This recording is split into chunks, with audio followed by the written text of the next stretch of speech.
দর্শক, এবার শাপলার সার্কাসটা বেশ জমে উঠেছে। শাপলা নিয়ে নির্বাচন কমিশনে যখন এনসিপির নানা ধরনের দেন দরবার হচ্ছে, নানা ধরনের হুমকি দেওয়া হচ্ছে, শাপলাই দিতে হবে, নির্বাচন কমিশন থেকে জানিয়ে দেওয়া হয়েছে শাপলা দেয়া যাবে না, সেরকম মুহূর্তে আবার নতুন নাটক আমরা দেখছি। শাপলার দাবিদার আরও একটি রাজনৈতিক দল আবির্ভূত হয়েছে যারা শাপলার দাবি করছে।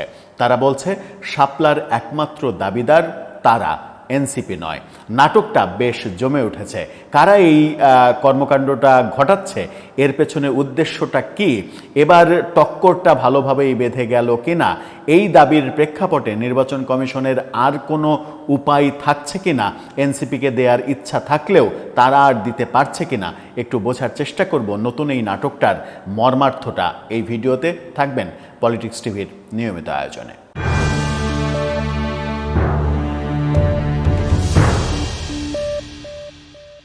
দর্শক, বলছিলাম শাপলার কথা। শাপলাতে বেশ ঘাপলা দেখা যাচ্ছে। শাপলার দাবিদার এবার অন্য আরেকটি দল, যাদের নাম বাংলাদেশ কংগ্রেস। তারা গতকালকে নির্বাচন কমিশনে দাবি জানিয়েছে শাপলা তাদেরকেই দিতে হবে যদি শাপলা দেয়া হয়। কি বলছে গণমাধ্যম, যাই দিনের শিরোনামটা আপনারা দেখে নিতে পারেন। সেখানে বলা হচ্ছে এবার শাপলা প্রতীকের দাবিতে নির্বাচন কমিশনে বাংলাদেশ কংগ্রেস যারা নির্বাচন কমিশনের নিবন্ধিত দল, সেই নিবন্ধিত দল এবার দাবি করেছে শাপলা তাদেরকেই দিতে হবে। পেছনের ইতিহাস কি একটু জানা যাক, চলুন। জাতীয় ফুল শাপলাকে দলীয় প্রতীক হিসেবে বরাদ্দের দাবি জানিয়েছে বাংলাদেশ কংগ্রেস। দলটির দাবি তারা এই প্রতীক ব্যবহারের প্রথম দাবিদার।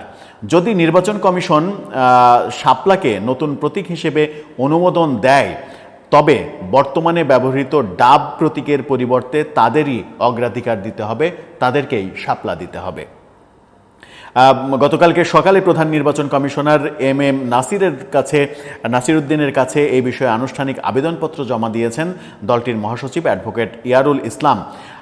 আবেদন জমা দেওয়ার পর তিনি সাংবাদিকদের বলেছেন, বাংলাদেশ কংগ্রেস প্রতিষ্ঠার শুরু থেকেই শাপলা আমাদের রাজনৈতিক পরিচয়ের প্রতীক। জনগণের সঙ্গে এই প্রতীকের গভীর সম্পর্ক রয়েছে। আবেদনে উল্লেখ করা হয়েছে 2013 সালে দলটির প্রতিষ্ঠা লগ্ন থেকেই শাপলা ছিল বাংলাদেশ কংগ্রেসের লোগো ও প্রচারপত্রের প্রতীক।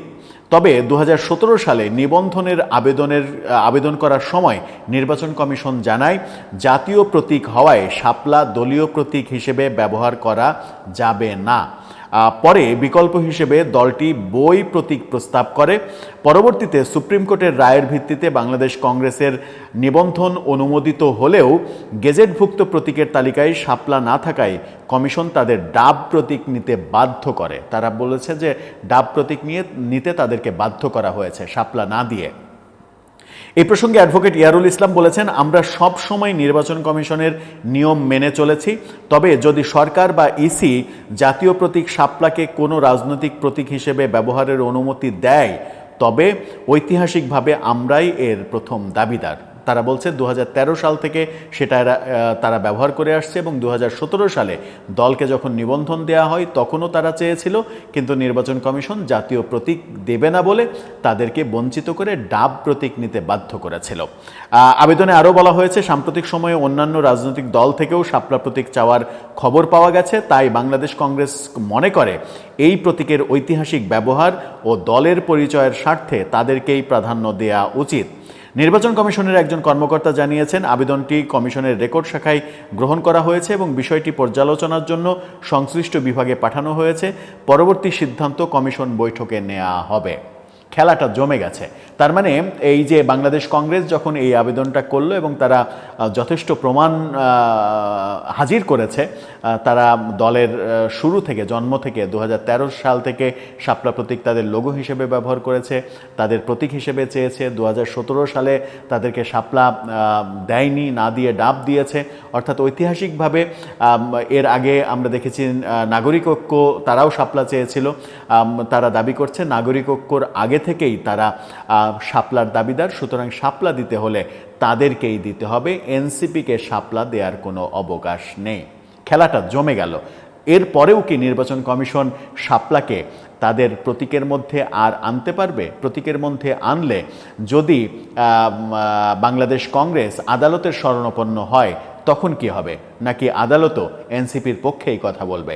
দর্শক, আপনার মতে এ ব্যাপারে কি দাঁড়াচ্ছে রেজাল্ট জানিয়ে লিখতে পারেন আমাদের কমেন্ট বক্সে।